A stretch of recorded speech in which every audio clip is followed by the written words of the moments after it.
President-elect Donald Trump's defense secretary pick, Pete Hegseth, was on Capitol Hill Wednesday, meeting with lawmakers as he attempts to firm up support with Republican senators. That's what Donald Trump asked me to do. Your job is to bring a warfighting ethos back to the Pentagon.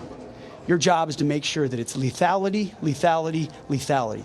Everything else is gone. Everything else that distracts from that shouldn't be happening. Hegseth is facing mounting allegations about his past. They include accusations of sexual assault and workplace misconduct. He denies all wrongdoing, but the controversy has left Trump reportedly considering a potential replacement. Meanwhile, Trump announced former Georgia Senator Kelly Loeffler as his pick to lead the Small Business Administration.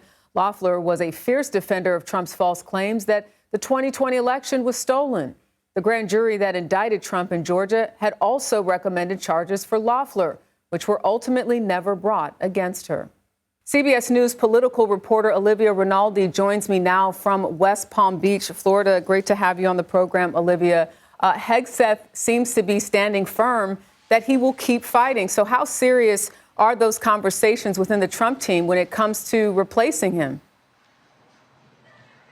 It's good to be with you, Jerika. We really saw a full court press today by Hegseth that included a Wall Street Journal opinion piece, an interview with conservative podcast host Megyn Kelly, his mother even going on Fox News this morning to plead his case about some of these allegations and stories we are hearing against him, even him going door to door, meeting with senators today. But despite all of that, we are still hearing he may not have the votes to get confirmed. Now, there is a very, very slim majority for Republicans right now in the Senate. He can really only afford to lose about 3 votes, but we're hearing it could be a handful of senators who would potentially not vote for him, Republican senators, that would either cause Vice President-elect, then Vice President, if he's confirmed, J.D. Vance, to be the one to break the vote, or he wouldn't get confirmed at all. And the Trump team is aware of this. They're aware that he may not have the votes, and they're going to have to spend some political capital to get him confirmed. But Jerika, that's something you really don't want to be spending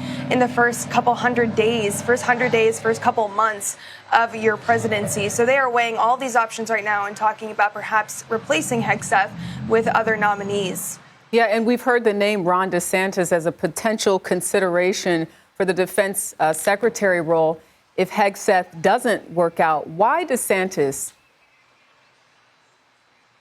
Well, it is interesting why DeSantis, a former political rival of President-elect Donald Trump. It's interesting, though. He does have a military background. He is a veteran. He was a JAG officer. He prosecuted people.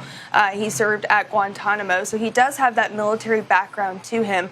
He's also someone who has patched up his relationship with the president-elect. Obviously, they went head-to-head in a very ugly Republican primary battle.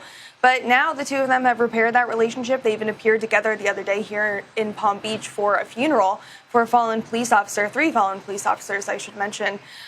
So they've repaired that relationship and talked about it the other day. So all interesting things there. But we have also heard a second name being floated as a potential replacement for Hegseth, and that would be Senator Joni Ernst of Iowa, also a veteran. She's someone who's talked often about her history in the military. She serves on the Armed Forces Committee in the Senate.